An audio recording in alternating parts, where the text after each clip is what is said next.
اعوذ باللہ من الشیطان الرجیم بسم اللہ الرحمن الرحیم اللہم صلی علی محمد وآل محمد وعجل فرج آل محمد ولا ندعهم. تمام مومنین کو یعائی مدد والسلام علیکم ورحمۃ اللہ وبرکاتہ. سامعین گرامی قدر، حال ہی میں ایک ویڈیو مجھ تک پہنچا ہے جس میں ایک نام نہاد وہابی مولوی حافظ ابو یحییٰ نور پوری، یہ حضرت جو کہ اپنی یزیدیت کی وجہ سے، انکار حقیقت کربلا کی وجہ سے اور دیگر ناسبیت کے معاملات کو فروغ دینے کی وجہ سے بڑے مشہور ہیں، انہوں نے اب معروف خطیب جناب آصف رضا علوی حافظہ اللہ تعالیٰ کے لحاظ سے کچھ باتیں کرنا شروع کی ہیں اور یہ تاثر دینے کی کوشش کی ہے کہ آصف رضا علوی نعوذ باللہ گستاخ رسول صلی اللہ علیہ وسلم ہیں اور دیگر اس طرح کی باتیں. بیسیکلی یہ آصف رضا علوی پر کوئی اٹیک نہیں ہے ان کا، یہ آصف رضا علوی کو ڈھال بنا کے شیعہ مذہب کو گستاخ رسول نعوذ باللہ ثم نعوذ باللہ نقل کفر نباشد، یہ گستاخی رسول کا صلی اللہ علیہ وسلم یہ فتویٰ لگانے کی کوشش کر رہے ہیں حضرت کہ شیعہ چونکہ اسے سپورٹ کرتے ہیں تو لہٰذا سارے ہی شیعہ گستاخ رسول ہیں نعوذ باللہ من ذالک ثم نعوذ باللہ. جبکہ ہم اپنی درجنوں ویڈیوز میں ثابت کر چکے ہیں اور بہت سے منصف مزاج علماء اہل سنت نے بھی یہ بات ثابت کی ہے کہ کائنات میں سب سے بدترین جو گستاخ رسول ہیں وہ وہابی مولوی ہیں. ہم نے پہلے بھی ثابت کیا تھا اور بارہا اس چیز کو ہم نے آگے پرکھا ہے. وہ آج کے بیان میں آپ کو انشاءاللہ تبارک و تعالیٰ پتہ چلے گا کہ گستاخ رسول کون ہے اور کیا معاملہ ہے. وقت ضائع کیے بغیر چلتے ہیں حضرت کی ان باتوں کی طرف جنہوں نے اپنے الزام میں آصف رضا علوی کو جواب دینے کی کوشش کی ہے. پھر علمی لحاظ سے دیکھیں گے کہ ان کی باتوں کا، ان کے نظریات کا، ان کے دیے گئے نام نہاد دلائل کا علمی میدان میں کیا سارا کرائٹیریا ہے. آصف رضا علوی جو یہ کہہ کر ملک سے بھاگ گیا تھا، اس کا ایک کلپ وائرل ہوا کہ نبی کی 4 بیٹیاں تھیں تو میرے سوالوں کا جواب دو. پہلا سوال، اگر نبی کی 4 بیٹیاں تھیں تو نبی مباہلے کے لیے گئے تو ایک بیٹی کو کیوں لے کر گئے؟ میرا سنی بھائی اگر کوئی بیٹھا ہوں تو آپ کے ذہن میں یہ آپ کو آپ کی کتابوں میں بتایا گیا نبی کی تو 4 بیٹیاں تھیں. قطعاً میرا کوئی سنی بھائی یہاں سے ایسا عقیدہ نہ لے کے جائے، ہم آپ کو بالکل صاف اور شفاف عقیدہ دیں. نبی کی 1 بیٹی تھی. اگر بیٹیاں 4 تھیں مباہلے میں 1 کیوں گئی؟ ہم جواب دیتے ہیں یہ جھوٹ ہے، یہ قرآن کی مخالفت ہے. قرآن نے بتایا کہ نبی کریم صلی اللہ علیہ وسلم نے چیلنج کیا. کیا چیلنج کیا؟ فَقُلْ تَعَالَوْا نَدْعُ أَبْنَاءَنَا وَأَبْنَاءَكُمْ وَنِسَاءَنَا وَنِسَاءَكُمْ وَأَنفُسَنَا وَأَنفُسَكُمْ ثُمَّ نَبْتَهِلْ فَنَجْعَلْ لَعْنَةَ اللَّهِ عَلَى الْكَاذِبِينَ. اے نبی آپ ان کو چیلنج کر دو مباہلے کا، اگر تم دلائل سے نہیں مانتے آؤ مباہلہ کرو، آؤ مباہلہ کرو. لیکن عیسائی بھاگ گئے، انہوں نے مباہلے کا چیلنج قبول. یہ ساری کہانیاں گھڑی ہیں. نبی کریم صلی اللہ علیہ وسلم مباہلے کے لیے گئے. زینب رضی اللہ عنہا کا نکاح نبی کریم صلی اللہ علیہ وسلم نے اپنے خصوصی رشتہ دار ابو العاص بن ربیع رضی اللہ عنہ سے کیا، جو اس وقت مسلمان نہیں تھے، بعد میں مسلمان ہو گئے. تو آپ صلی اللہ علیہ وسلم نے اپنی بیٹی کو تحفے میں اس شادی کے موقع پر ایک قیمتی موتیوں کا ہار دیا. نبی کریم صلی اللہ علیہ وسلم نماز پڑھاتے عام نماز نہیں، فرض نماز صحابہ کو باجماعت پڑھا رہے ہیں. سیدہ زینب رضی اللہ عنہا کی بیٹی سیدہ امامہ رضی اللہ عنہا آتی تو نبی کریم صلی اللہ علیہ وسلم انہیں اٹھا لیتے. صرف ایسے نہیں اٹھاتے، کندھوں پہ بٹھا لیتے تھے. صحیح مسلم کے الفاظ نہ ہوں، میں ذمہ دار ہوں. نکاح کیا، اور شیعہ کتابیں بھی اس بات پر گواہ. وہ کہتے 2 دن کی بچی کا نکاح بھی ہو سکتا ہے، رخصتی تو بعد میں ہونی ہے نا، اور نکاح پہلے ہو سکتا ہے. جب نکاح تمہارے نزدیک بھی پہلے ہو سکتا ہے. آپ کی 4 بیٹیاں ثابت ہیں اور ان کا انکار کرنے والا حقیقت میں نبی کریم صلی اللہ علیہ وسلم کی گستاخی اور توہین کا مرتکب ہوتا ہے. او وہابی مولوی، میں کہتا ہوں سارے وہابی کافر ہیں، او تم سب کافر ہو، او کافرو.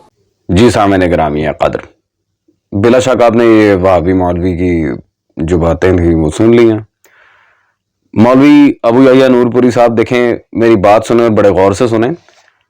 یار آپ میں دیانت نام کی کوئی چیز ہے یا نہیں؟ اگر آپ کو فن مناظرہ سے، اصول مناظرہ سے یا جواب دہی کے ہنر سے کوئی واقفیت نہیں ہے تو خدا را آپ ہمارے پاس ہیں تاکہ ہم ان چیزوں کو آپ کے سامنے بریفلی ڈسکرائب کریں. آپ نے سامعین گرامی قدر ان کی پوری ویڈیو دیکھی، ایک ایک کلپ کو ہم نے سامنے لگایا اور ان کے دلائل کو بھی ہم نے پس پش نہیں ڈالا، ایک ایک دلیل کا ہم جواب دیں گے. سب سے پہلی بات تو یہ ہے کہ آپ جواب دے رہے ہیں ایک شیعہ خطیب کو، آصف رضا علوی شیعہ ہے نا، آپ ایک شیعہ خطیب کو جواب دے رہے ہیں. تو میرے بھائی جب کسی شیعہ کو جواب دے رہے ہیں تو شیعہ کتابوں سے دیں. ہماری کتابوں میں یہ لکھا ہے، ہماری میں یہ لکھا ہے. یہ آپ نے عبارت پڑھی صحیح مسلم کی کہ نماز کے دوران وہ فلاں بچے کو پکڑ لیتے تھے تو یہ ہے تو وہ ہے. اچھا جی، دوسرا جو آپ نے کہا کہ جی نبی صلی اللہ علیہ وسلم نے جب ایک کافر سے اپنی بیٹی کی شادی کی، نعوذ باللہ من ذالک، وہ جی بعد میں مسلمان ہوئے تھے، یہ ہے وہ ہے، تو انہیں پتہ نہیں کوئی موتیوں کا یا ہیروں کا ہار دیا تھا، وٹ ایور دیٹ واز. وہ آپ نے عبارت پڑھی مسند احمد بن حنبل سے. صحیح. ابو یحییٰ نورپوری صاحب، یہ دونوں کتابیں شیعہ مذہب پر حجت ہیں، کیا ہم ان کتابوں کو مانتے ہیں؟ بالکل نہیں. تو بھائی جب ہم ان کتابوں کو مانتے ہی نہیں ہیں، آپ کیوں ان کتابوں سے عبارتیں پڑھ پڑھ کے ہمارے سامنے چیخیں مار رہے ہیں؟ یہ پہلا نقطہ. جی اس لیے میں نے کہا تھا کہ اگر آپ کو فن مناظرہ سے کوئی آشنائی نہیں ہے تو ہمارے پاس ہیں، ہم آپ کو بتاتے ہیں کہ ہمیشہ خصم مخالف کو اس کے گھر سے دلیل دی جاتی ہے. یہ نہیں کہ میری کتابوں میں لکھا ہے تو بھی مان لے، یہ کوئی طریقہ نہیں ہے بھائی. آپ کا بھی میرے خیال لیول نہیں ہے کہ آپ اس چیز کو آگے لے کر چلیں. دوسری بات، ہاں جہاں تک آپ نے بات کی ہے وہ جی 2 سال کی عمر میں بھی نکاح ہو جاتا ہے، یہ ہے وہ ہے، وہ عبارت آپ نے دکھائی ہے جی خمینی صاحب کی تحریر الوسیلہ سے. اب یہاں پر ایک پوائنٹ میں آپ کے سامنے کلیئر کر دوں کہ تحریر الوسیلہ خمینی صاحب کے فتاوی کا مجموعہ ہے. اس میں انہوں نے کوئی قرآن و حدیث سے استدلال کر کے چیزیں ثابت نہیں کی، اور یہ خمینی صاحب کے جو فتاوی کا مجموعہ ہے یہ ہمارے پہ مطلق طور پر حجت نہیں ہے، بلکہ مقید طور پہ نہیں، حجت ہے ہی نہیں. میں اگر آپ کو فار ایگزامپل اسی پوائنٹ کو لے کے چلتے ہیں، آپ کے مسلک اہل السنہ میں 3 گروہ ہیں، دیوبندی، بریلوی اور اہل الحدیث، جو آپ اپنے آپ کو اہل حدیث کہتے ہیں. اسی طرح شیعہ مذہب میں بھی 2 گروہ ہیں، اصولی اور اخباری. باقی اسماعیلی، یہ بوہری وغیرہ، یہ زیدی، کرامتہ، باطنیہ، واقفیہ، یہ شیعہ نہیں ہیں، یہ جوہلا ہیں، ان کا شیعت سے کوئی تعلق نہیں ہے، یہ جاہل ہیں. ہاں جو ائمہ اہل بیت صلوات اللہ علیہ مجمعین میں سے ایک کا بھی انکار کرے وہ لعنتی ہے، ہم اسے شیعہ نہیں کہتے.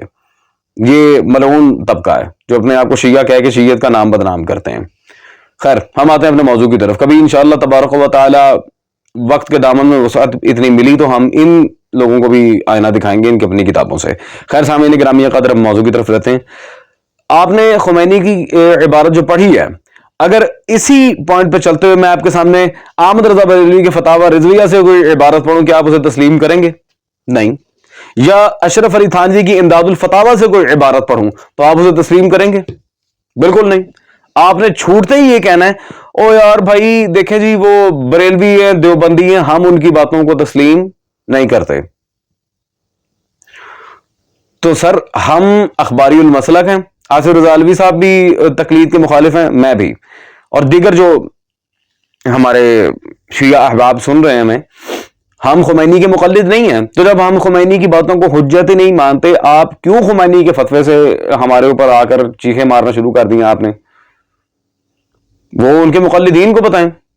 اور اصولی مسلک کے نزدیک بھی ہم نے اس بات کو بارہا ثابت کیا ہے، خمینی ایک انتہائی متنازع ترین شخصیت ہے. خمینی صاحب کی باتوں کو اصولی مطلق طور پر نہیں مانتے، ورنہ دوسرے مجتہدین کے مقلدین ہی کیوں ہوتے ہیں اصولی مسلک میں؟ تو یہ چیز آپ کو دیکھنی چاہیے. ایک بندے کی یہ ذاتی رائے کے مطابق دیے گئے فتوے سے آپ کبھی بھی استدلال سختی کرنے کی کوشش کریں کہ میں بڑا تگڑا استدلال لے کے آئے اور یہ سخت فتویٰ ہے، یہ ہے، یہ وہ ہے، پھر اسے منوانے پر سختی کریں، یہ کوئی طریقہ نہیں ہے، یہ کوئی طریقہ ہی نہیں ہے.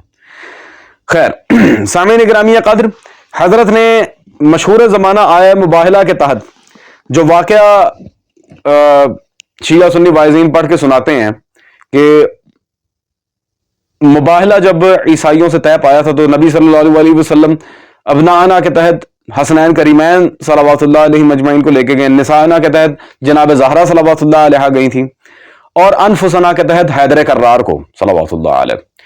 حضرت نے واقعہ مباہلہ کا انکار ہی کر دیا۔ ایک شیعہ خطیب کو جھوٹا ثابت کرنے کے لیے مولوی ابو یحییٰ نور پوری صاحب آپ نے اتنی بڑی حقیقت کا انکار کر دیا، واقعہ مباہلہ کا انکار کر دیا۔ واقعہ کربلا کے تو آپ لوگ منکر ہیں ہی، اب واقعہ مباہلہ کا بھی انکار کر دیا۔ بہت خوب، میرے خیال وہ آپ کو ایڈریس پہنچ گیا ہوگا نا کہ ہاں یہ بات آپ نے ٹھیک کی ہے کہ مباہلہ انہوں نے چیلنج ایکسپٹ کیا تھا لیکن انہوں نے لڑا نہیں، وہ ڈر گئے تھے۔ لیکن یہ کہاں لکھا ہے کہ وہ گئے ہی نہیں؟ نعوذ باللہ من ذالک۔ وہ ڈر اسی لیے گئے تھے کیونکہ اصلاً وہ لعنت جھوٹوں کے لیے تھی، وہاں پہ موجود عیسائی جو علماء تھے ان کے لیے نہیں تھی۔ وہ لعنت کس پہ پہنچنی تھی؟ وہ الحمدللہ ایام فاطمیہ میں ہم ثابت کر چکے ہیں کس پہ لعنت پہنچی اور کون جھوٹ بول رہا تھا۔ تو سامعین گرامی قدر، میں آپ کے سامنے صرف وہابی مسلک کی کتابوں سے عبارت رکھ رہا ہوں تاکہ یہ بات آپ کے سامنے واضح ہو جائے۔ حافظ صلاح الدین یوسف وہابیوں میں پرلے درجے کا یزید کا وکیل تھا اور نصبی۔ یہ اس کی تفسیر احسن البیان جو صحیح احادیث کی روشنی میں ہے، حضرت نے باقاعدہ یہ دعویٰ کیا ہے کہ اس تفسیر میں صرف صحیح احادیث ہیں۔ اب اس میں تفسیر احسن البیان میں صفحہ نمبر 73 پہ سورہ آل عمران وہی آیہ مباہلہ کے ذیل میں انہوں نے سامعین گرامی قدر، یہ آپ حاشیہ دیکھ رہے ہیں، اس کا یہ ملخص ہے تفسیر ابن کثیر و فتح القدیر وغیرہ دیگر کتابوں سے، تفصیل کے ساتھ وہ سارا واقعہ لکھا ہے مباہلے کا وہ سارا واقعہ لکھا ہے جو آل محمد صلی اللہ علیہ وسلم کا طے پایا تھا، اور نبی پاک صلی اللہ علیہ وسلم کا جو پنجدن پاک کا طے پایا تھا یہ عیسائیوں سے، سارا واقعہ وہ لکھا ہے، سارا ون ٹو آل۔ سامعین گرامی قدر، اب آپ یہ دیکھیں یہ کتنی بڑی جہالت ہے۔ اور یہ حافظ صلاح الدین یوسف کون ہے؟ یا فوٹو دیکھیں ذرا، یہ حضرت نے صلاح الدین یوسف کے دفاع پہ اپنے چینل پر پوری ویڈیو باقاعدہ اپلوڈ کی ہوئی ہے۔ صلاح الدین یوسف کو یہ شیخ الحدیث و تفسیر بھی مانتے ہیں اور ان کے دفاع میں ویڈیوز بھی ریکارڈ کرواتے ہیں، اور وہ بھی اہل حدیث علماء کے خلاف۔ تو مولوی ابو یحییٰ نور پوری صاحب، جب ایک عالم آپ کو اتنا ہی پسند ہے تو اس عالم کے بقول جو صحیح روایت ہے آپ کی کیا حیثیت ہے، کیا پدی اور کیا پدی کا شوربہ ہے صلاح الدین یوسف کے سامنے؟ وہ کہہ رہا ہے واقعہ مباہلہ صحیح حدیث میں موجود ہے، آپ کہہ رہے ہیں ہوا ہی نہیں۔ چلیں آپ یہ کہہ دیتے کہ ان حدیث کی سند میں کلام ہے یہ وہ، پھر ہم لمبی بات چھیڑ دیتے، دیکھ لیتے ہیں ہم۔ لیکن یہ کہنا یہ ہوا ہی نہیں، آپ تھانے دار لگیں، آپ سپرنٹینڈنٹ لگیں کہ جو آپ کہیں گے وہی ہوگا۔ اور بھائی پہلے اپنے وہابی اکابرین کو پڑھ کے دیکھیں۔ سامعین گرامی قدر، اور انہوں نے انتہائی بھونڈی بات کی ہے اپنی ویڈیو کے اینڈ پہ کہ جی وہ 4 بیٹیاں نہ ماننا نبی صلی اللہ علیہ وسلم کی توہین ہے۔ اور بھائی 4 بیٹیاں مان لینا نبی صلی اللہ علیہ وسلم کی توہین ہے، کیسے؟ میں بتاتا ہوں۔ آپ نے خود اپنی ویڈیو میں اقرار کیا ہے کہ ابو العاص نامی شخص سے رسول نے اپنی بیٹی کا نکاح کروایا جب وہ کافر تھا۔ تو پھر کل کو کفار آ کر آپ کے سامنے دعویٰ کریں، اسرائیل کی یہودی آ کے آپ پہ ہنسیں گے، آپ کا تمسخر اڑائیں گے، اس بات پہ آپ پہ کیا کیا لگا کے ہنسیں گے کہ بڑا تم اسلام اسلام اسلام اور توحید و رسالت کے داعی بنے پھرتے ہو، تمہاری نبی کی بیٹی تو کافروں کے گھر تھی۔ اور آپ کا مذاق بنے گا اس بات پہ کہ اب چونکہ نبی صلی اللہ علیہ وسلم نے معاذ اللہ صبح معاذ اللہ بقول آپ کے، ہم اس بکواس کو آن نہیں کرتے، ایک کافر سے اپنی بیٹی کا نکاح کروایا تھا، تو آپ بھی اپنی بیٹی کسی پنڈت کو دیں؟ ہاں، سنت مصطفیٰ صلی اللہ علیہ وسلم ہے نا بقول آپ کے، نعوذ باللہ من ذالک۔ تو آپ بھی کسی کافر سے، کسی پنڈت سے اپنی بیٹی کا نکاح کروائیں، کسی بت کے پجاری سے اپنی بیٹی کا نکاح کروائیں، اور بقول آپ کو جو سنت ہے اسے پورا کریں، نعوذ باللہ من ذالک۔ تو سامعین گرامی قدر، اگر تو جو 4 بیٹیاں مانتا ہے پھر اسے چاہیے کہ آقا صلی اللہ علیہ وسلم کی بقول جو اس کی جعلی سنت ہے اسے پورا کرے اور جا کے اپنی بیٹی کا کسی کافر سے نکاح کروائے، بعد میں اسے پھر کلمہ بھی پڑھائے۔ تو بھائی ہوگا یہ کہ وہ آپ کی بیٹی سے شادی تو کر لے گا بشرطے کہ خوبصورت ہوئی، لیکن کلمہ انہیں کوئی نہیں پڑھنا، شادی کر کے اسے پھر چھو منتر ہو جانا، بیٹھے رہنا پھر سر پہ ہاتھ رکھ کے۔ خیر سامعین گرامی قدر، مجھے لمبی چوڑی بات میں جانے کی ضرورت نہیں ہے کہ بیٹیاں کب پیدا ہوئیں، کب ان کی شادیاں ہوئیں، کب یہ کب وہ، یہ تفصیلی باتیں ہوتی ہیں فیس ٹو فیس مناظروں میں۔ میں آپ کے سامنے ڈائریکٹلی سیدھی سرل بات کرتا ہوں عبارت دکھا کر۔ یہ وہابیوں کی شرح بخاری میرے پاس موجود ہے، نواب وحید الزمان کی تحصیل الباری شرح صحیح بخاری، اس کی جلد نمبر 6 آخری جلد ہے، اور اس میں کتاب الدعوات میں صفحہ نمبر 52 پارہ نمبر 26 میں یہاں پر جو حدیث نمبر 51 ہے اس کی شرح میں واضح آپ دیکھ رہے ہیں، حاشیہ نمبر 3 میں وہ واضح لکھتے ہیں، حضرت فاطمہ صلوات اللہ علیہا جو آپ صلی اللہ علیہ وسلم کی اکلوتی پیاری بیٹی تھیں، نبی صلی اللہ علیہ وسلم کی اکلوتی پیاری بیٹی تھی جناب زہرا صلوات اللہ علیہا۔ یہ بخاری کی شرح میں ان کے وہابی عالم نواب وحید الزمان نے دو ٹوک الفاظ میں لکھا کہ جناب سیدہ صلوات اللہ علیہا رسول اکرم صلی اللہ علیہ وسلم کی اکلوتی بیٹی تھی، اس میں کوئی دوسری رائے نہیں ہے۔ سامعین گرامی قدر، تو میں ان سے کہتا ہوں پہلے اپنے شارحین بخاری پڑھ لیں، اس کے بعد شیعہ خطیبوں کے اوپر آ کے اعتراضات وارد کریں کہ فلاں نے یہ کیوں کہا تو فلاں نے وہ کیوں کہا۔ ابھی ہم بہت کچھ کہہ سکتے ہیں، اور رہ گئی فتووں کی بات، وقت آئے گا جب زیادہ سختی والی بیانات وہابیوں کی طرف سے آئیں گے تو ہم انہی کے کتب فتاوا ان کے سامنے رکھ کے کہیں گے اپنے نام کے ساتھ اہل حدیث لگانا چھوڑ دو، تمہارے مولوی بھی فتوے دیتے ہیں حنفی، شافعی، مالکی، حنبلی کے بعد اب ایک نیا طبقہ نکال لو، یہ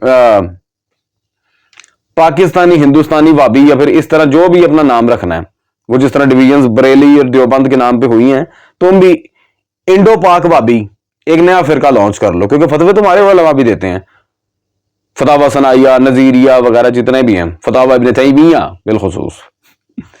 تو سامعین گرامی قدر، بات آپ کے سامنے واضح ہے، کون گستاخ ہے کون نہیں ہے، کون اپنے ہی علماء کی کتابوں سے جاہل ہے، آپ کے سامنے بات بالکل واضح ہے۔ ہوتے ہیں آپ کے سامنے حاضر انشاءاللہ نئی ویڈیو میں اور نئے بیان کے ساتھ، تب تک اجازت دیں۔